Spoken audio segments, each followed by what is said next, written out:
Hello friend. आप सब कैसे हैं? आई थिंक आप आज सब अच्छे होंगे। जैसे कि आपको पता है कि हमने पॉलिटिकल साइंस इंटरनेशनल रिलेशनशिप के अंदर जो कि हमारा ऑप्शनल का पेपर चल रहा है और जो यूपीएससी एग्ज़ाम के लिए फर्स्ट प्रेफरेंस रहता है। काफ़ी सारे स्टूडेंट की भी क्वेरीज रहती है कि सर कंपैरेटिव पॉलिटिक्स का मतलब क्या होता है। तो आज हम इसके बारे में बताएंगे। उससे पहले मैं आपको बता देना चाहता हूँ कि मैंने पेपर फर्स्ट के ए और बी पार्ट दोनों को मैंने कंबाइन करके पढ़ा दिया है और उसमें आपको सिलेबस के बारे में बिल्कुल बता दिया है क्लियर कर। ठीक है, उसे सिलेबस को ज़्यादा डिफाइन करके मैंने इसमें आपको बिल्कुल क्लियरली आपको डिफाइन कर दिया गया है। उसमें एक्स्ट्रा नॉलेज जो है वो भी मैंने आपको इसमें बताई थी। ओके, तो आज हम स्टार्ट करने जा रहे हैं पेपर सेकंड का ए पार्ट, जो कि comparative politics and international relationship. काफ़ी सारे स्टूडेंट की क्वेरीज रहती हैं कि ये कंपैरेटिव पॉलिटिक्स होती क्या है, मतलब कंपेयर किस तरह से कंपेयर करना होता है। तो हम कह सकते हैं कि जो एरिस्टोटल है, जो इसके फादर, जहाँ से इनका ओरिजिन हुआ है कंपैरेटिव पॉलिटिक्स का, तो एरिस्टोटल ने इसके लिए काफ़ी सारे जो ये फादर ऑफ कॉन्स्टिट्यूशन कहा जाता है, क्योंकि इन्होंने 158 कंट्रीज़ के इन्होंने कॉन्स्टिट्यूशन को बिल्कुल रीड आउट करा था, क्लियरली रीड आउट करा था। उसमें देखा था कौन कौन सी जगह पर कौन कौन सी मिसअंडरस्टैंडिंग थी या कौन कौन से हिस्टोरिकल बैकग्राउंड में उन्होंने जाकर देखा था। उन्होंने कंपेयर करा था हिस्टोरिकल बैकग्राउंड को भी। उन्होंने देखा था कौन कौन सिचुएशन थी जिससे कि जो उस टाइम लड़ाई होती थी, कौन कौन सी सिचुएशन थी जिससे कि देश के अंदर मतलब कि अनसिचुएशनल कंडीशन रहती थी। ओके, तो आज हम स्टार्ट करने हैं। तो आज जो हम इसके बारे में पढ़ेंगे कंपेरेटिव पॉलिटिक्स, जैसे कि हमारा रिसेंटली एग्जांपल देखी जाए तो 1914 में क्या हुआ था आपको पता है? फर्स्ट वर्ल्ड वार हुआ था। और 1939 में क्या हुआ था? सेकंड वर्ल्ड वार हुआ था। तो ये क्यों हुए थे? हमें इसके बारे में क्या पीछे बैक थ्रू हमें जाकर एक स्टडी करनी होती है, जो कि हमारे उसे बोलते हैं कंपेरेटिव पॉलिटिक्स। आज का कंपेयर करना और पीछे मतलब हिस्टोरिकल बैकग्राउंड में कंपेयर करना है। पॉलिटिकल कंपेयर करनी है, दूसरे देश की पॉलिटिकल कंपेरिजन करनी है। एक स्टेट दूसरे स्टेट का कंपेरिजन करता है, तो ये हमारा कंपेरेटिव पॉलिटिक्स के अंदर आता है।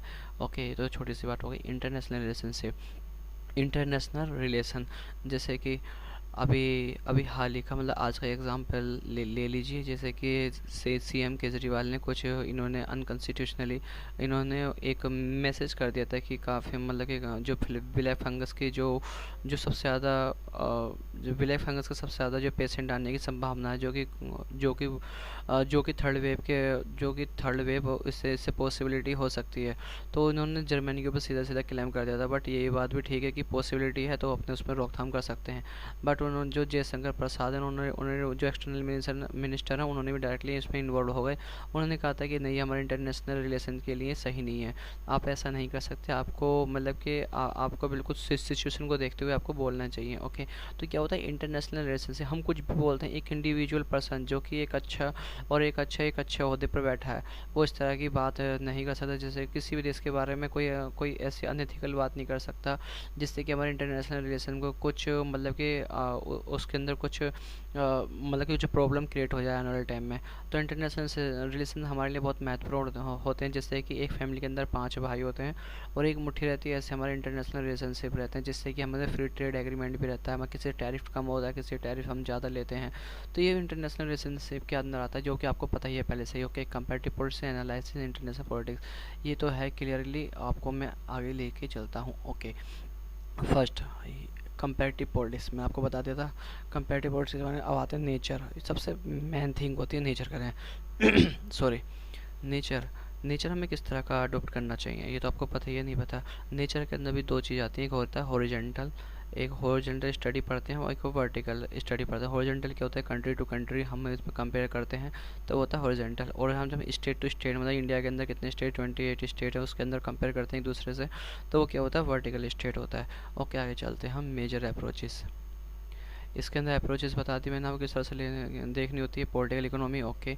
पॉलिटिकल सोशोलॉजी में पॉलिटिकल क्या क्या बिहेवियर है, क्या पॉलिटिकल कौन कौन सी पॉपुलरिज्म अपनाती है। जैसे कि यूपी का अलग, यूनाइटेड प्रोविंस अलायंस का अलग अलग बिहेवियर होता है, और जो एनडीए होता है नेशनल डेमोक्रेटिक अलायंस, उसका अलग अलग बिहेवियर मिलेगा आपको। तो उनका पर्सपेक्टिव अलग होता है। उनकी लिमिटेशन क्या है होता है कंपेरेटिव मेथड के लिए, लिमिटेशन भी एक होती है।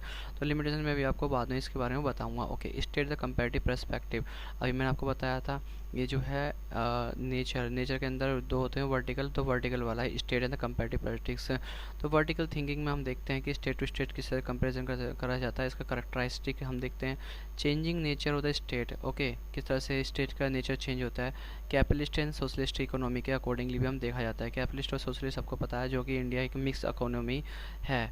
और एडवांस इंडस्ट्रियल डेवलपिंग सोसाइटी, अब ये तो सबसे बेस्ट एग्जांपल जैसे दिल्ली है। दिल्ली एक बिल्कुल middle and land lock country है, लैंड लॉक स्टेट है। और हम वेस्ट बंगाल तब जाते हैं तो वेस्ट बंगाल क्या है, वो एक क्या है, साउथर्न पॉइंट्स है, साउदर्न पॉइंट्स है, वेस्ट बंगाल का साउदर्न पॉइंट है, वो क्या है, एक जो है, जो वेस्ट ऑफ बंगाल के, वेस्ट ऑफ बंगाल की तरफ से वो ओपन है। तो उसमें क्या होता है कि कुछ भी पोल्यूशन वगैरह होता है जो भी है, तो वो उसमें ऑटोमेटिक एयर के अकॉर्डिंगली चला जाता है बाहर। और इंडिया के लैंड, मतलब दिल्ली एक लैंड लॉक एरिया है, तो उसमें क्या है, पोल्यूशन वहीं पर ही एक हीट आइलैंड के रूप में वहीं पर मिल जाता है। तो ये भी एक देखने वाली चीज़ है। तो ओके, तो हम इसे देखते हैं। तो politics and the representation, participation, ये भी मैं आपको इसे बता रहा हूँ आपके, सॉरी। तो fold politics of the representation the participation, तो ये भी एक पार्टिसिपेशन के बारे में मैंने आपको बता रखा है, जो कि पेपर फर्स्ट में मैंने आपको बताया था ना इसके के बारे में, कि किस तरह से पॉलिटिक्स के अंदर रिप्रेजेंटेशन पार्टिसिपेशन होता है। जैसे कि एक एडल्ट फ्रेंचाइज क्या होती है, 18 प्लस कोई भी, अगर कोई भी स्टूडेंट या एनी स्टूडेंट या कोई भी एनी पर्सन जो भी 18 प्लस है, उससे उससे वोटिंग राइट का अधिकार होता है, तो रिप्रेजेंट करता है वो एक पॉलिटिकल पार्टीज के एमएलए एमपी को। और फिर डायरेक्टली वो कैसे किसे रिप्रेजेंट करते हैं, वो डायरेक्टली फिर रिप्रेजेंट करते हैं जो सीएम या पीएम के। ओके ओके, तो पॉलिटिक्स पार्टीज, आप पता लग गया आपको पॉलिटिकल पार्टी के प्रेशर ग्रुप, बिल्कुल। इसमें भी आपको कंपेयर करना होता है प्रेशर ग्रुप्स के अंदर, मतलब क्या है, मतलब कौन कौन सी पार्टीज होती है। जैसे नेशनल मूवमेंट हुआ था तो प्रेशर ग्रुप था, बट अगर ये डिफरेंट है, इसमें आपका अलग एक्स्ट्रा आपको जानकारी इसमें मिलेगी। इसमें क्या है कि प्रेशर ग्रुप एक ऐसी सिचुएशन जो कि अगर स्ट्राइक होती है कंपनी के अंदर या फार्मर प्रोटेस्ट हो रहा है, क्या ये प्रेशर पीछे से प्रेशर क्रिएट हो रहा है, तो एक ये ग्रुप बन जाता है। तो ग्रुप जब बनता है तो उसमें क्या है, इसमें फीडबैक मिलता है। जब आदमी को कुछ चाहिए तो फीडबैक मिलता है गवर्नमेंट को। गवर्नमेंट क्या करती है, उसे सिस्टम थ्योरी के रूप में से यूज करती है, फिर उसका फीडबैक को पॉजिटिव बिहेवियर में उसे ला के उसे चेंज करती है। ओके, सोशल मूवमेंट, आपको मैंने बता दें सोशल मूवमेंट क्या होता है। सोशली के लिए कहते हैं एडवांस इंडस्ट्री डेवलपिंग सोसाइटी, आपको पता ही है। ओके, ग्लोबलाइजेशन आपको पता है, एलपीजी की रिफॉर्म हुआ था 1991 में, तो वहाँ से ये ग्लोबलाइजेशन का दौर स्टार्ट हुआ था। तो इसमें काफ़ी सारी कंपनीज वगैरह भी यहाँ पर एक आंगन की तरह हो गया था। जैसे ही कंपनी जो FDI, FFI, foreign institution, investment institution भी यहाँ काफ़ी आए थे। रिस्पॉन्स क्या था उनका, डेवलपिंग सोसाइटी ने उन्होंने क्या क्या वर्क करा, तो ये भी हमें सब देखना होता है इसके बारे में। उसकी क्या अप्रोच क्या क्या थी उसमें बारे में, approach of the international relationship. अब अप्रोच ऑफ इंटरनेशनल रिलेशनशिप के बारे में सबसे मेन चीज़ है आइडियलिस्टिक अप्रोच। एक आइडिया होता है, आइडिया किस चीज़ का आइडिया, जैसे 1914 में क्या हुआ था, वॉर हुआ था, तो उसका कोई किसी को आइडिया क्रिएट नहीं हुआ था। तो हर कोई सोचता था कि इंटरनेशनल में आइडियलिस्टिक थ्योरी सबसे सुप्रीम थ्योरी है, क्योंकि हमने एक आइडिया जनरेट कर लिया अपने माइंड में, एक थ्योरी ऑफ फॉर्म जनरेट कर ली कि ये आइडियलिस्टिक से मतलब कि एक, मतलब ऐसा नहीं हो सकता। बट वो कि 1914 में जब फर्स्ट वर्ल्ड वार हुआ तो आइडियलिस्ट बिल्कुल फेल हो गया था अप्रोच। ये भी इंटरनेशनल में देखना होता है। रियलिस्टिक, रियलिज्म क्या है, रियलिज्म का रियलिटी क्या हुई है। जैसे 1939 में जब 1914 में जब ये हो गया तो आइडियलिस्ट को पॉलिसी को मतलब कि आइडियलिस्टिक अप्रोच थी। बट उसके बाद में जो आती है रियलिस्टिक अप्रोच, तो रियलिज्म में हमने देखा था रियलिटी बिल्कुल फेल होती है, हमें नज़र आई थी 1914 में जब फर्स्ट वार हुआ था। तो अब सेकंड वर्ल्ड वार होने के बाद रियलिटी भी बिल्कुल ये हमें बिल्कुल धूमिल होती नज़र आई थी। मार्क्सिस्ट अप्रोच, आपको पता ही है मार्क्सिस्ट क्या है, पोर्चुगीज एंड प्रोलेटारिएट के बीच में जो भी था वो है था फंक्शनिंग। इसे फंक्शन क्या था, सिस्टम थ्योरी। तो आपका सबसे मेन चीज़ होगी सिस्टम थ्योरी। तो सिस्टम थ्योरी आपको मैं बताऊँगा ये क्या होता है, काफ़ी सारे जो कंट्रीज़ होती हैं सबके बीच में कोऑर्डिनेशन वगैरह होता है, सिस्टम थ्योरी था। की concept in the international relation, की concept in the international relationship क्या होता है। इंटरनेशनल रिलेशन आपको बताइए कि इसमें काफ़ी सारे जो देश होते हैं, काफ़ी सारे देश के बीच में कोऑर्डिनेशन होता है। G20, G7, G8 countries, SAARC committee, BIMSTEC group and the Mauritius group होता है, या वनरेबल ग्रुप है, G4 ग्रुप है। तो ये क्या है, जैसे कि बीटो पावर वाला ग्रुप है। तो इसमें इंटरनेशनल रिलेशन के अंदर सब आता है। नेशनल इंटरेस्ट पॉलिसी क्या होता है, security and power, balance of power, सबसे मेन चीज़ है बैलेंस ऑफ पावर क्या है। जैसे कि अमेरिका एंड चाइना के बीच में बैलेंस ऑफ पावर करने की काफ़ी बड़ी ज़रूरत है, क्योंकि एक दूसरे के थंग्स ऑफ टर्मोइल की सिचुएशन इस टाइम क्रिएट हो चुके हैं वर्ल्ड वाटर के अंदर। Transaction extra collectivity, security world capitalization globalization आपको पता है। Okay, changing international political order, आज के टाइम में पॉलिटिकल ऑर्डर क्या चेंजिंग हो रहा है इंटरनेशनल में, क्यों? क्योंकि अब जो पोलर वर्ल्ड, मतलब आप समझे पोलर वर्ल्ड क्या होता है, एक सबसे सिचुएशन सुप्रीम पावर देश कौन सा देश है? एक है अमेरिका, उसके बाद चाइना, तो चाइना इसके बाद में सेकंड पोजीशन पर, चाइना इस टाइम फर्स्ट पोजीशन पर आना चाहता है। उसमें पॉलिटिकल के ऑर्डर क्या क्या है? राइज ऑफ सुपर पावर हमने आपको बता दिया, strategic ideology, bipolarity, race of cold war, arm race चल रही है इस टाइम, कोल्ड वार की सिचुएशन भी जो हुई थी बीच में, न्यूक्लियर थ्रेट में, क्योंकि अमेरिका हो चाहे चाइना हो चाहे रसिया हो, हर किसी बात में न्यूक्लियर बॉम्ब है, और कोल्ड वार की सिचुएशन भी क्रिएट हो रही है। आर्म रेस का क्या, जैसे थर्ड मिसाइल है, या तुम्हारे हेलीपैड है, हेलीकॉप्टर है, या सबमरीन है, इसमें क्या काफ़ी हुज अमाउंट इसके ऊपर बिल्कुल एक्सपेंडिचर किया जा रहा है। अलग अलग देशों को इसमें पैसा प्रोवाइड किया जाएगा और इन्फ्यूज़ मनी इसके अंदर क्रिएट की जा रही है, और काफ़ी इसमें ये वेपन्स को बिल्कुल ये इंपोर्ट करा जा रहा है अलग अलग सिचुएशन में। तो क्या सुपर पावर बनने की जद्दोजहद में। ओके, नो अलाइनमेंट मूवमेंट आपको पता ही, तो बहुत ही वो है कि 1947 में जब हमारा देश आज़ाद होने लगा था, तो उसमें क्या था कि नॉन अलाइनमेंट मूवमेंट में भी हमें बिल्कुल पार्टिसिपेट करना था। कुछ फोर्सेस थी नॉन अलाइनमेंट मूवमेंट में जा रही थी, क्योंकि जो नए नए देश जो आज़ाद हुए थे, तो उनसे इंग्लैंड ने भी उनसे मदद मांगी थी।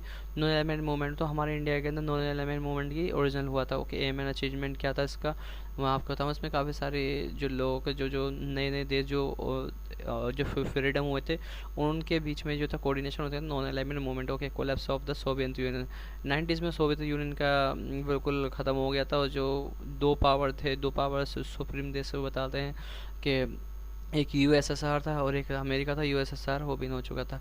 यूनिपोलिटी अमेरिका, हेजुमनी आपको पता है, हेजुमनी करता है, किसी के ऊपर भी दबाव डालने की कोशिश करता है। कंटेम्प्रेरी वर्ल्ड के अंदर आपको देखना है evolution of the international economic, आपको पता ही है।